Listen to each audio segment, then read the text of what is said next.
என்னோட பேர் அல்போன்சா மேரி, வையம்பட்டி பங்கு சடையம்பட்டி. இப்போ எனக்கு ஒரு கடந்த 4 மாதங்களுக்கு முன்பாக ஒரு வாரமாக கடுமையான தலைவலி இருந்துகிட்டே இருந்துச்சு. நான் ஒரு மாத்திரை போட்டாலும் நிற்கிறதில்ல. நைட்டு பகல் எப்பயும் பார்த்தாலும் ஒரு பயங்கரமான பாரமான தலைவலியாக இருக்கும். எந்த வேலையுமே செய்ய முடியாது.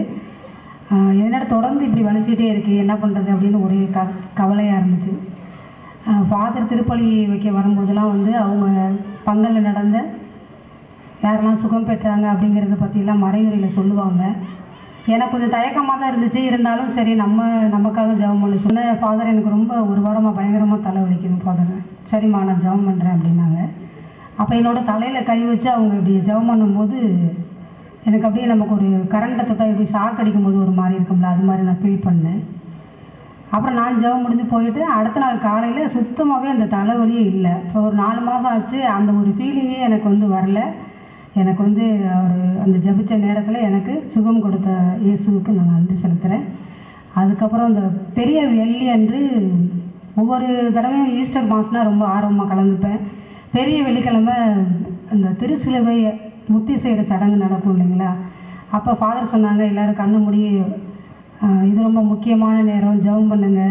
உண்மையாகவே ஏசப்பா உங்களுக்கு சுகம் கொடுக்க வல்லவராக இருக்கார். நீங்கள் எந்த காரியத்துக்காக நீங்கள் ஜெபம் பண்ணுறீங்களோ அப்போ நீங்கள் சிலுவையை முத்தி செய்யும்போது நீங்கள் அந்த காரியத்தை மனசில் நினச்சிக்கோங்க. கட்டாயம் உங்களுக்கு ஏசப்பா சுகம் கொடுப்பாரு. நீங்கள் அமைதியாக இருந்து இந்த ஜெபத்தில் கலந்துக்கணும் அப்படின்னு சொல்லியிருந்தாங்க.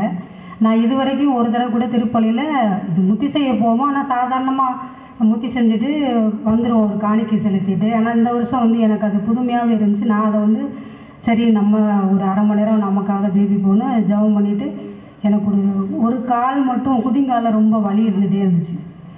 அப்போது டாக்டர்கிட்ட போனால், உங்களுக்கு என்ன வயசு கம்மியாக இருக்குது, இப்போயே இவ்வளோ வலி இருக்குதுன்னு சொல்கிறீங்க அப்படிம்பாங்க. அப்போ நான் சரி நம்ம ஜெபம் பண்ணுவோம் நம்மளோட கால் வலிக்காக அப்படின்னு ஒரு அரை மணி நேரம் கண்ணை மூடி இயேசுவே 9 தழும்புகளால் நான் சுகமடைகிறேன் அப்படிங்கிற வார்த்தையை சொல்லிக்கிட்டு ஒரு அரை மணி நேரம் ஜெபிச்சுக்கிட்டே இருந்தேன். அதுக்கப்புறம் பார்த்திங்கன்னா அந்த ஒரு கால் அப்படி தூக்கும்போது ஊசியில் குத்துற மாதிரியே இருக்கும், பயங்கரமாக அப்படியே விண்ணுன்னு ஒரு வலி இருக்கும் இல்லைங்களா, அது மாதிரி இருந்துகிட்டே இருந்துச்சு. அப்புறம் பார்த்தா அதுக்கப்புறம் அந்த ஜெபம் முடிஞ்சு வந்ததுக்கப்புறம் பார்த்திங்கன்னா அந்த மாதிரி ஒரு வலியே இல்லை. இப்போ சாதாரணமாக நம்ம எப்பயும் எப்படி நடக்கிறோமோ அது மாதிரி நடக்க முடியுது. அதை இவங்க எல்லாரும் முன்னாடியும் சொல்லணும்னு நான் ரொம்ப ஆசையாக இருந்தேன். இயேசு கிறிஸ்துவின் வல்லமையுள்ள நாமத்திற்கு மகிமை உண்டாவதாக.